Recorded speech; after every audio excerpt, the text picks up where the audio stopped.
All right, we are live. I've got Paul Rana with me today. First off, we'll give everybody a couple of minutes to stroll in. So let me make sure we are live on Facebook and YouTube and all the other platforms that we're streaming to. Let's see. Yep, it looks like Facebook and YouTube. Awesome. So we'll give some time for some people to start streaming in. Let's see. Paul, can you hear me okay? Can hear you great. Loud and clear, Curtis. All right. Well, we'll go ahead and get started. Just start off, just want to introduce myself. My name's Curtis Roddy. I'm with Roddy's Foreclosure Listing Service. I'm the COO here. I've been involved with the company since I was in diapers, but really been heavily involved in foreclosure data side of this since 2005 and an active real estate investor for the past decade. So I was around during the last crash on the data side. After that was started getting into the investing side, and now here we are. So we're going through the same thing right now. And so I've got Paul Rana here. He is our director of operations on the research, the auctions, kind of the jack of all trades. He's also the resident mustache guy here. So much more manly than my Peach Fuzz. But so we got Paul Rana here. Paul, can you introduce yourself and tell everybody what you do for Roddy's? Sure. Thanks for having me here today, Curtis. Yeah. My name is Paul Rana. I'm the head of data as well as running auctions across the state of Texas for Roddy's Foreclosure Listing Services. And looking forward to talking today about where auctions have been, how the sales have been going, what new things are going on with our data, and future things that we project for foreclosure auctions across the state over the next few months. Awesome. So Paul, tell us a little bit about your background. I mean, you obviously you were involved with foreclosures prior to being joining the Roddy's team. Can you give us a little bit of information there? Sure. So I first got into real estate working with New Century Mortgage. They were the nation's largest subprime mortgage lender. Worked for a few years. I became their head underwriter, as well as the head guy involved in loan origination in general. And I was here when we relocated the world headquarters to Austin, Texas. That's what brought me to Texas from Phoenix, Arizona. That was February 2007. And by May 2007, the number one subprime lender ceased to exist because that crash occurred and all those loans came due.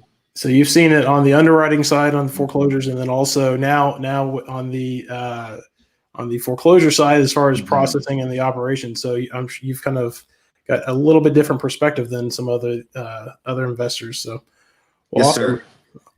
And we pivoted. That was a big pivot, moving from loan origination to foreclosures, but it made sense because we already understood the business. It's funny because sometimes I'll still see loans come up from New Century Mortgage. I'm like, I probably wrote that note. Crazy. I'm sure that's kind of a deja vu for you. Mm-hmm. So I transitioned to Rex Report, which was actually the competition for Roddy FLS in Central Texas. And not really competition because Roddy wasn't really in Central. But I worked with them for 10 years doing auctions, been to hundreds of auctions, was primarily based out of Travis County, and gradually became their lead researcher in Central Texas as well.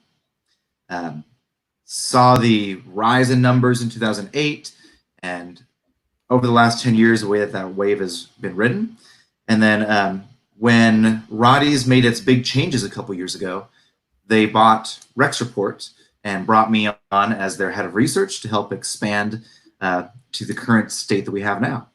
Yeah. So whenever before Paul got involved, we covered about 50 counties, and over the past couple of years, we're up to 225 counties. Over 235 now. Yeah, that's awesome. That's a lot. Awesome. Well, Paul, I think really what I wanted to talk about today, or at least get started talking about, is just what have we seen at auction, right? Like Aaron and I have talked, in the past couple of webinars, how to, about navigating the COVID market and what we're seeing at the actual real estate market. We've talked last week. We talked with Jack Zagunis on how to take leads and nurture them to either buy properties before they get actually foreclosed on, or try to actually avoid the foreclosure auction altogether. But what I really wanted to talk to you about today was just like, what are you seeing at the foreclosure auctions now, right? So you've been to hundreds of auctions. You were at the auction in February, whenever we had a lot of postings in Texas. Mm-hmm. I think we had 4,000 postings that we were covering. And then all of a sudden March hits, we have this COVID crisis. Mm-hmm. Just kind of walk me through what you've seen, from the beginning, like back in March, and then all the way up to, this last auction, which was last week. Yes, sir. Lots to cover there. Body has just been expanding our services ever since I came on, adding more and more auction teams, more auction coverage, and everything was as normal. That March auction, we had our usual sales. We had our teams in over 20 counties, publishing our lists in about 230 or so. Numbers were up, sales were about as usual, and then mid-March, late March, COVID really hits, right? And we start hearing various conflicting news of what's going to happen. We have the federal moratorium from the FHA. We had some individual lenders choosing not to foreclose, and we had most counties, and then all counties across Texas, essentially stopping their property tax foreclosure auctions. With that, there was a lot of confusion. I think that people thought that the federal FHA moratorium applied to all foreclosures and all notes, and that just simply wasn't the case. So we at Roddy's, we dived into the legal aspects of what was going on and tried to understand and reach out to lenders, reach out to trustees, and use our expertise and our relationships we built since this company was founded in 1963 to leverage that to give some really good information, hopefully, to our subscribers. Yeah, so let's talk a little bit about that. Just sorry to cut you off, but yeah, talk a little bit. I think one of the key things that we were able to help our customers with was like, hey, like we had customers calling us, investors calling us, like, hey, what's going on? Is there an auction still? Believe it or not, trustees and banks and law firms were calling us too. You were the primary guy to speak with these bigger trustees and the banks and law firms. What kind of questions were you getting? Back in March, when I guess before that April auction started, what was that like for you? So from trustees, from subscribers all over, people weren't sure if, number one, you were allowed to show up at the county, if because of social distancing restrictions at the time, if sheriffs were going to run people off, et cetera, et cetera. So that was a big thing, and we did our best to dive into those county restrictions and show that you could be at an outdoor gathering with more than 10 people as long as you had 6 feet of distance. Yeah, it was pretty crazy. I know in Dallas County in April, we showed up, we were there for a couple of hours, and all of a sudden the sheriff comes out and escorts people off. McLennan County, the sheriff came out. Yeah, McLennan County, the sheriff came out and started talking to our auction leader over there, which happened to be Jack Zagunis, and he was able to kind of talk to him about the new laws and the restrictions, and he wasn't escorted off. And I know that Travis had very similar things. What did we see this month as far as? I know there's been a little bit more clarification between banks and trustees.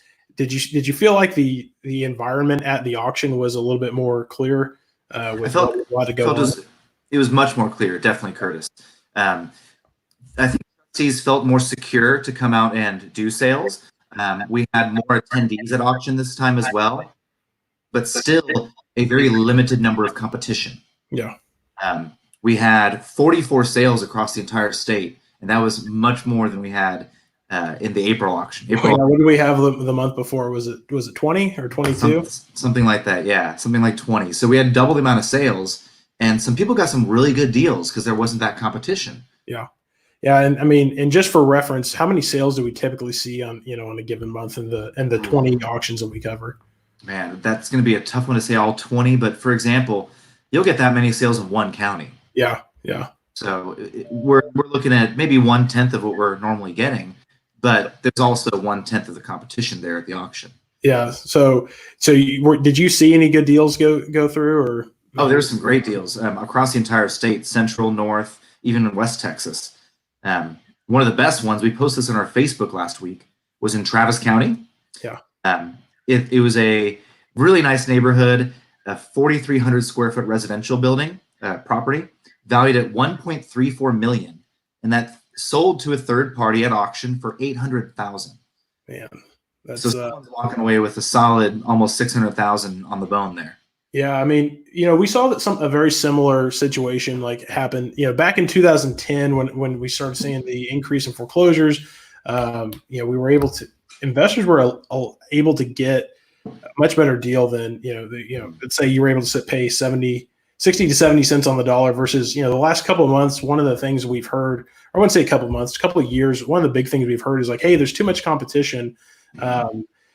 Think properties are going for 100% of the value or 99% of the value. But now it sounds like we're kind of seeing it's a flashback to 08, 10 type thing. And this is a great opportunity for investors to scoop up a deal. I mean, there's $500,000 worth of equity in that deal you're talking about. Did we see anything else? I mean, obviously we had 44 sales at auction this month. We had about 30 or 40% of those went back to were purchased by private investors, which is encouraging because we actually typically have 20 to 30% purchased by a third party. So we're still getting investors out there snapping up deals like that, $500,000 in equity. Anything else kind of get your attention this last month? Yeah, for sure, Curtis. There was a number of properties that had sold at 50%. Yeah. So 50 cents on the dollar. Another good one in Denton in North Texas was a 3,100 square foot residential building or property, assessed at $380,000, sold for $254,000 to a third party. So that's a pretty good spread right there. That's a solid $125,000. Yeah, and it looks like that was a tax lien. So those tax liens are pretty awesome because they have that super senior lien position. They wipe out obviously there's redemption rights there, but yeah, that was kind of it was a very sporadic, but yeah, we saw 2 or 3 in North Texas that were great deals. Same thing in Central Texas. So there's one in El Paso for 50 cents on the dollar as well. So there are definitely some good deals out there for those who are still taking advantage of the service and getting to auction. Awesome. And then, I know we'll want to talk about research, and really what we expect for this upcoming June auction, because I know a lot of people are on really trying to plan for June. It seems like we're getting a little bit more comfortable with the current situation. One of the big things that happened that slowed investments down in Texas over the past couple of months was the Texas Supreme Court saying, hey, no more evictions, no more foreclosures on, and then the United States said no more foreclosures on federally backed loans. This eviction thing has been interesting. The eviction stay is due to expire at the end. I think it's at the end of May, and so we expect that we're expecting that the foreclosures should increase pretty drastically June, July, kind of getting into the Q3 or end of Q2, beginning of Q3 of 2020. So have you seen anything with that? I mean, we've started research obviously for the June auction. What are you seeing so far? Yes, we started research across the state for the June auction. Tomorrow's the last day for trustees to file, so we plan having all of our lists on schedule as usual. Yeah. We're seeing more postings than we did last month, and what's even more exciting is we're seeing, if you use our new live updates feature, click that button, you can see if a property's been canceled, if it's pending, if we have an update and with a scheduled bid. And we're seeing a lot more scheduled bids from all kinds of trustees. So we think there will be more sales and less cancellations this time around. Yeah, typically we're not seeing opening bids being released to us or like this far ahead of time. Typically, what happens is our list comes out, we'll start making contact with trustees. We'll call the trustees. They'll send us some data. Usually, it's like 2 or 3 days before the auction. We'll get some opening bids if we're lucky. But now, so Paul, you're saying that we've got some opening bids right now. We're definitely far ahead of schedule in that usual time frame. Awesome. And there's already a bunch of opening bids if you click on that. So that looks very promising for the upcoming June 2nd auction. So tell me about we've got this live updates, brand new thing. What percentage of properties are we getting updates on? Are we able to, and then what kind of data are you able to provide for our subscribers? We're able to find information on the majority of our properties, and if we don't have an update on it, we'll tell you update not available. Yeah. So we're not just missing that. But like I said, we're seeing a lot more coming with opening bids, and it's a really easy thing to do. You just go to your pre-foreclosure list search. You can click live updates and go to the county and month, and you'll see a list of all of them.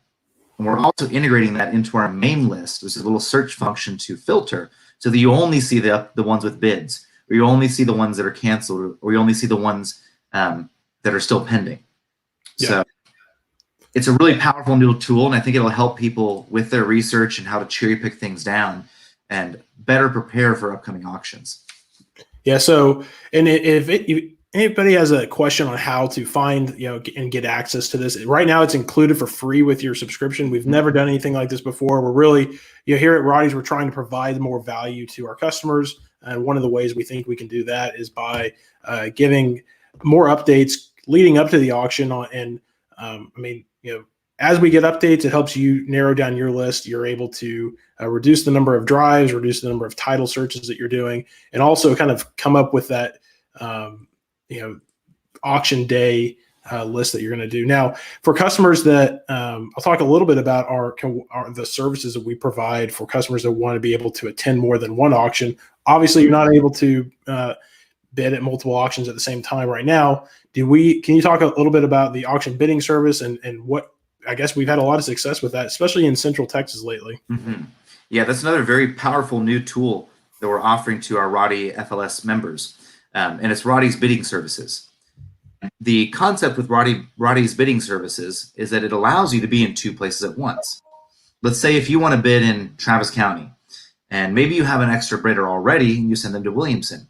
Well, what if you want to go other places? You can basically pay Roddy's bidding services. We will send our representative to somewhere like Hays County, perhaps.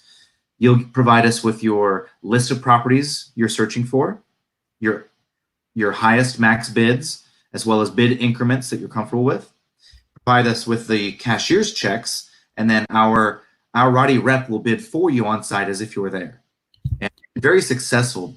For example, in Hays County, we had a member who tried it out for the very first time and won a property that very first day.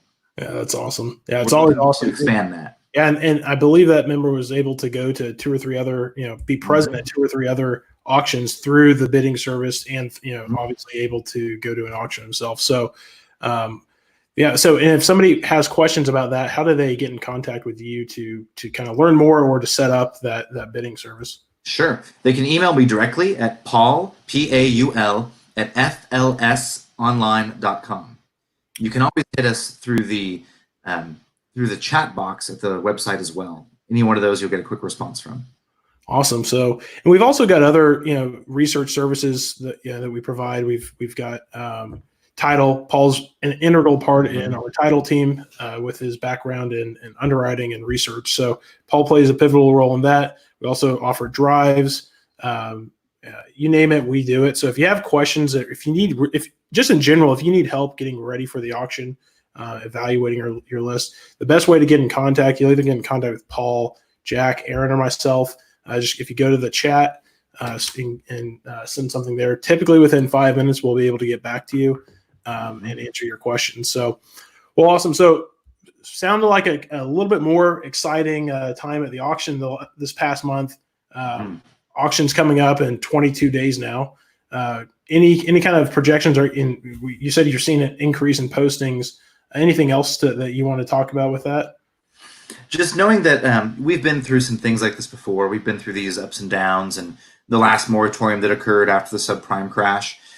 And it seems like I would expect sales and postings to go up perhaps tenfold by the time this thing rolls back around. Yeah. In the next few months, we should expect to see numbers go up drastically to how they were maybe 10 years ago. 10 years ago, we had 1,000 postings almost every month in Travis County. So there definitely will be more sales as this moratorium comes to a close and as evictions come to a close. So keep your eye out on those lists and get ready for them to expand. Yeah, that's a good point, Paul. I mean, the federal moratorium is going to due to expire. I believe it's May 15th. Haven't heard anything about it getting extended. Our belief is that our belief is that once that expires, these banks, it's going to be a lot less confusing. I mean, I know just personally speaking with some of the banks and law firms, they said, hey, we don't want to file anything until the moratorium. Not only do we not want to go to the sale, we don't want to actually file anything. So now, 4 days we'll have that moratorium expire. So we expect to have increased postings for June. And then we expect that, in the July auction, banks will start getting back to normal. You'll have this big backlog of properties that, from the March, April, May, and June that weren't posted. So that's where kind of the logic and we also saw a similar, pattern in the last part. So, and you saw that too. So, well, awesome. So let's talk a little bit about research and on the research side, what you're seeing there. You said there's more postings. We recently, upgraded our data, added some new features to our research side, and again, you've been pretty integral in that too, from the operations side. What are we doing in providing for our customers now that we haven't in the past? One of the a lot of new things. There's so many new updates to the website, and things are being rolled out every day. Like we said, one of the best things is that new live updates to help you see what's coming to auction, that can help you filter down your list more cleanly, perhaps spend less time on title and doing drive reports. And then it also helps you decide which auction to go to.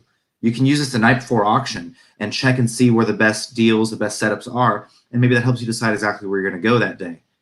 And even if you're using Roddy's bidding services, that helps you decide even more which counties to pick. We're also adding a lot of more information to our data. Our data has been expanded. We're tapping into an entire new database system now. We're trying to give a lot more information in our basic pre-foreclosure lists. There's more in-depth property codes, more clear loan codes. We're now including bed, bath, and garage. Tax IDs are generally going to be there. If we have it, you also see more payments and loan interest rates on there as well, and all kinds of extra data to help you be more successful in using your list. Awesome. And so, I mean, what are the best ways that a customer or subscriber can use our list, right? I mean, obviously you can go to the website, let's talk about how somebody can use our list, download it, and then prepare for the auction. Yes, sir. One of the big questions we get is, how do I know when things are being updated? Yeah. And we have that statistics page now that is updated every day, and you can see exactly how many postings are in each county. So that's an easy way to see, there's 20 new postings in Travis, or there's 8 new postings today in El Paso, for example. Yeah, and to get to that statistics page, you just go to foreclosure.info/statistics. If you're on our homepage, I believe there's a drop down that says resources. Click on that, statistics, and it's got just a table of all the. Again, this is data we've never provided for free before, but again, in an effort to give more value, we started doing that. So it's a table of all the counties that we cover, so the 235 counties, and then it's got the current posting count for that county. So you see something change, obviously you'll know that a new posting was added. So how does somebody know if we get this question all the time, has the list been finalized? Have you started researching it? Like, is this the final number, especially now with reduced number of postings? An easy way for members and clients to see that is on that same drop-down box, there's a button that says pre-foreclosure research status. And that brings you to a map of the entire state of Texas. And there's different color codes there that show you if research has begun, if research is completed. And then there's a few there that we don't cover, so those are going to be grayed out. But out of all 254, we cover over 235 now. So that's an easy way tomorrow, Wednesday, Thursday, to see if when your county's been updated and finished. Yep. And then also we've talked about it a little bit, but obviously we always have these or not always, this is a new thing, but in the future we'll have live updates. So, in the past, I know a lot of members have gone to the website, download the list, they'll get an Excel or something, and then they don't check it again. We want to make sure that everybody's continuously checking the list because of these live updates and how valuable they are. I mean, we'd hate for you to do research on a property, and a week prior to that, we had said, "Hey, this has been canceled," or "Here's the opening bid," and you didn't know that. So continuously check back with the live updates to find out about your property. We also are providing, in the past, again, it was just 1 month at a time. Sometimes there were early postings up to 30 days out. Now we've got a new in the same database. You can find postings for all of the postings that we're seeing in our county. So we've got postings in Tarrant County for September, for example. So and that's just a great way. I mean, Jack talked a lot last week or the week before about taking the time ahead of time to contact the homeowner to try to buy properties before auction. Talked a lot. So if you missed that webinar, you can go to our Facebook or our YouTube page and actually check those videos out. But Jack talked a lot about tips on contacting property owners prior to the auction, how to either wholesale those properties or help the property owner avoid the foreclosure altogether. So anyway, so we've got properties way out ahead of time. Our list is finalized Wednesday night. Let's talk, just, give our audience some tips on how to prepare for the auction. So they've got our list now. You've talked about that. What do you do? What would you do, to prepare for auction? So everything from, you got your list now. What's next?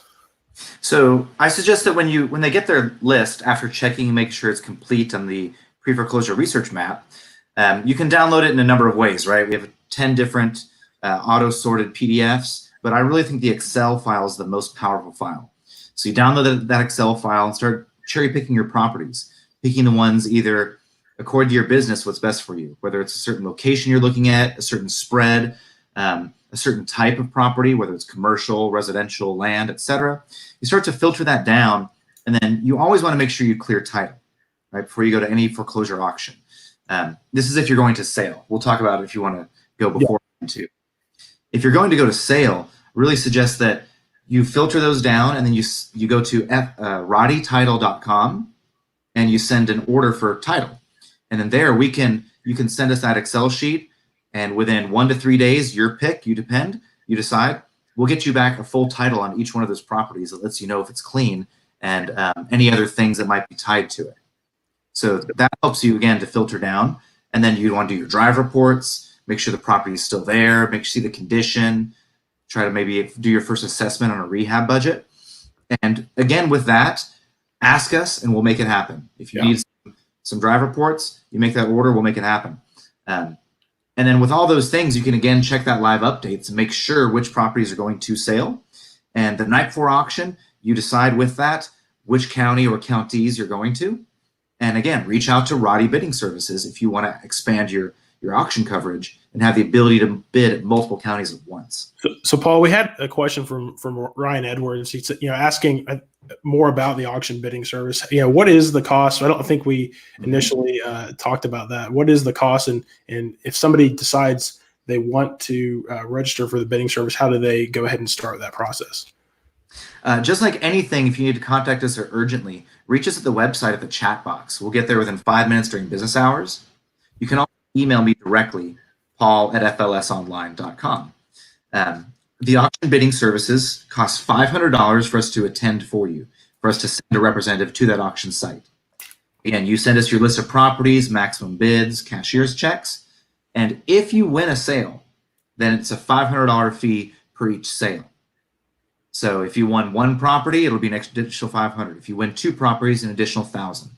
Yeah, and I guess just to clarify, if you win that first property, it's $500 total. So you pay $500, that covers your first property that you win. The second property is going to be an additional $500 after that. So we just updated that, and so awesome. So and then we've also had more questions about, Angie's asking us about auction financing. We were really excited to roll out auction financing at the beginning of this year.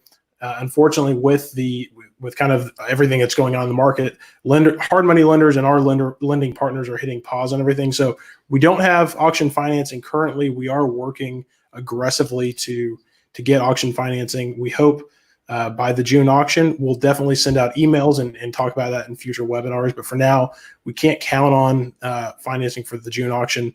But again, we do believe that either June or July we'll have that going. So. So we're talking about. So we talked about auction financing and prep, how are you preparing for, I mean, just like getting in the mindset of, hey, auction's tomorrow, right? It's the day before auction. What are you doing? What are you coaching our customers to do the day before auction? Well, hopefully they've done all those steps we've talked about just a moment ago, and they've got their lists ready. I suggest you have those on nice, clean clipboards with your bid amount, the assessed amount, the legal, the all the information from our list on there. When you do come to auction, I suggest you show up at least a half hour early. I mean, there's all kinds of things like parking to figure out. Maybe not right now, but in general there is. So when you come to auction, come and see the Roddy team in the red shirts. Come see us first. We can update you on where things are at. And one of the big troubles with auction is making sure you don't miss the property, right? And that's where our Roddy experts can really help you out. All of our auction teams are experts in their field, and they should know trustees in the area. They'll be calling out numbers to help you not miss properties. And they can help you evaluate which trustee is going to sell it, what time they should be here, et cetera, so that you can take advantage of those sales when they come up. Awesome. So, we had a good question from Tom Rhodes. He asked, do we think that properties that didn't really get posted for March, April, or May, or they were posted, do we think they're going to be reposted for June, or when do you foresee that increase in postings coming up? That's an excellent question from Tom. And just like Curtis was mentioning earlier, that we would imagine that the backlog of properties in banks from March, April, May, once this moratorium does get lifted, which is very soon, we expect that to snowball into that next month. So we've got one more day right now for trustees to file for the June 2nd auction. So I would say if they aren't on the June auction coming up, I would highly expect those to be in the next coming month's lists. Yeah, so we think that, like we talked about a little earlier, we think that banks are a little hesitant to even file for foreclosure.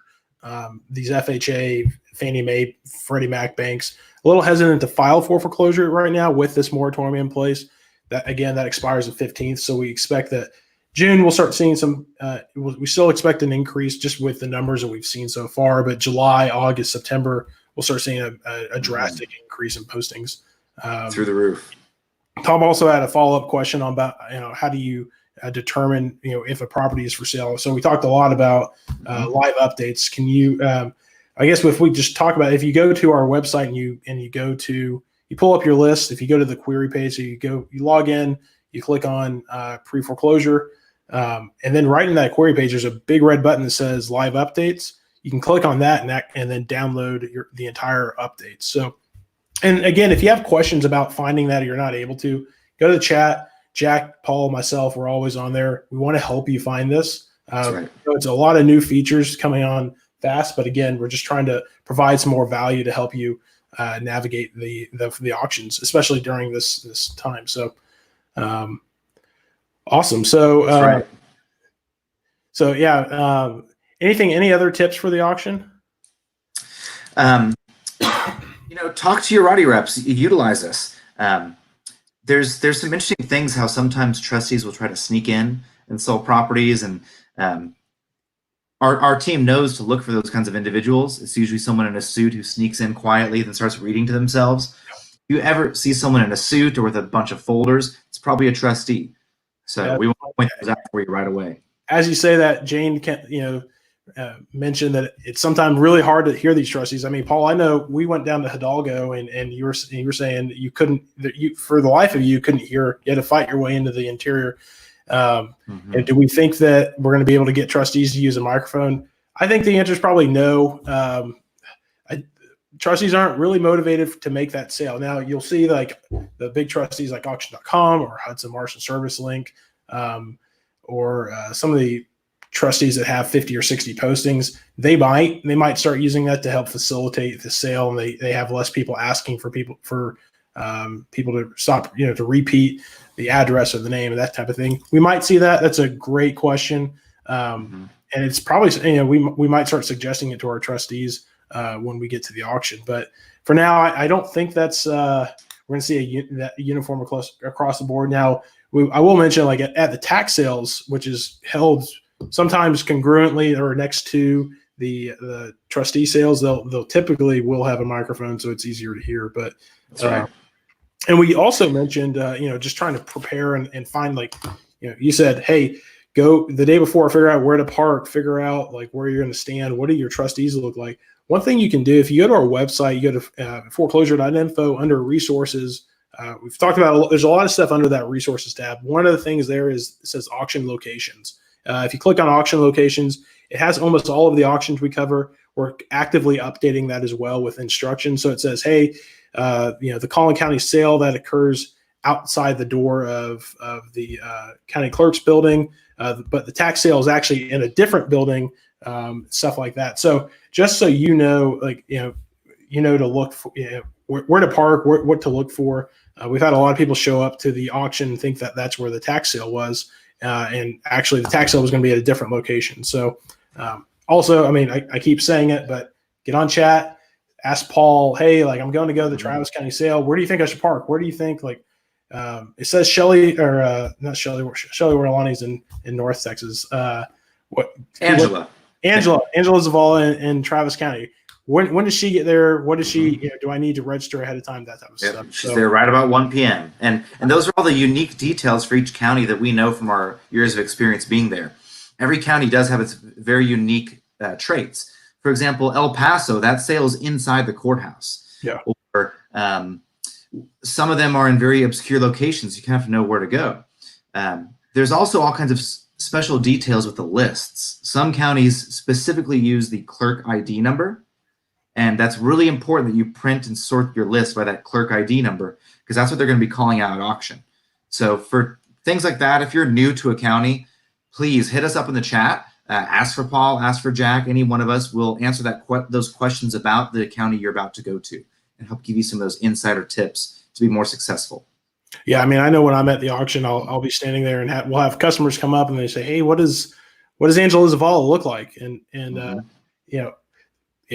I don't think it would hurt to just go on to Google and type, Google a trustee's name. You can probably find a picture, but we'll have, I know in Dallas County, I'll go there, and Sheila in Dallas County starts screaming the name of the trustees every time they show up. So find Sheila ahead of time, find Paul ahead of time, or a Roddy team member ahead of time, and let them know. A lot of times, if we're able to alert a customer or a member ahead, when that particular trustee gets in there, we'll try to do that. So anything else on the auction that you wanted to talk about? Just keep your eyes on those lists. They'll be finalized in the next few days, and ask us questions for sure. Like Curtis was saying, that we have these newer, we're updating lists even faster now. We have early postings for July, August, and September.